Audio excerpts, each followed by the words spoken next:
धुळे महानगरपालिका निवडणुकीतील जागा वाटपाचा तिढा सोडवण्यासाठी पालकमंत्री जयकुमार रावल यांच्या नेतृत्वाखाली महायुतीतील भाजप आणि एकनाथ शिंदे गटाच्या शिवसेनेच्या पदाधिकाऱ्यांची महत्त्वपूर्ण बैठक पार पडली.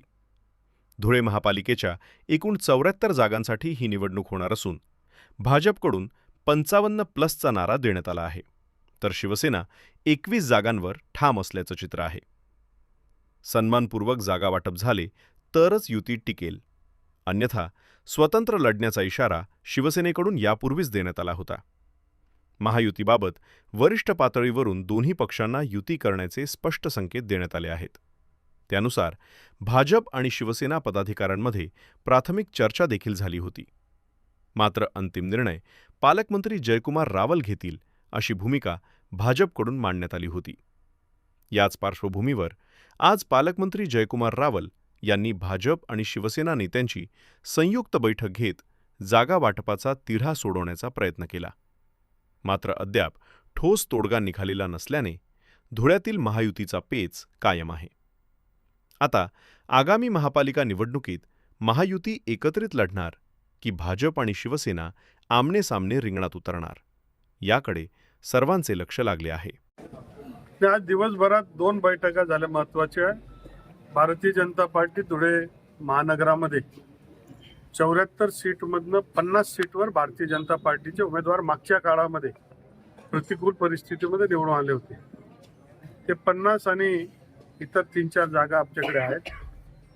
शिवसेनेकडनं प्रस्ताव आला होता की त्याच्या माध्यमातून बसून काय आपल्याला चर्चा करता येईल, काय मार्ग काढता येईल का, त्यावर आम्ही चर्चा केली. राज्यामध्ये महायुतीचं सरकार आहे. माननीय देवेंद्र फडणवीस साहेबांच्या नेतृत्वाखाली आपले मान्य शिंदे साहेब, मान्य अजितदादा हे सगळ्यांबरोबर मिळून काम करतोय. जिथे जिथे शक्य होईल तिथे तिथे युतीचं काम व्हावं, युती व्हावी अशा प्रकारचं नेत्यांनी सांगितलेलं. आम्ही प्राथमिक चर्चेसाठी बसलो होतो.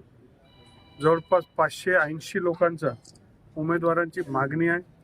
सगळीकडे तीच परिस्थिती आणि बसून एक छोटा गट आम्ही नेमलेला आहे 2-2 लोकांचा. त्यांच्यातर्फे 2 लोक, आमच्यातर्फे 2 लोक, आणि या लोकांनी बसून महायुती करता येईल त्याची संभावना कशी आहे, काय आपल्याला त्याच्या माध्यमातून मार्ग निघेल हा सगळा प्रयत्न होणार आहे.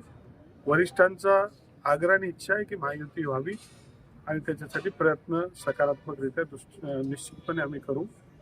आता या सगळ्या उमेदवारांच्या बाबतीत, कारण की 50 सीट ऑलरेडी नगरसेवक आहेत, आता कुठलं कमी करायचं, कुठलं अधिक करायचं, कुठल्यामध्ये बसू शकेल, या सगळ्या चर्चेचा विषय. तो चर्चार्थी आपल्याला कळवतो. परंतु राज्यामध्ये मोठ्या प्रमाणात जिथे शक्य होईल तिथे महायुती करून निवडणूक लढवणार आहेत. अनेक ठिकाणी लढतात.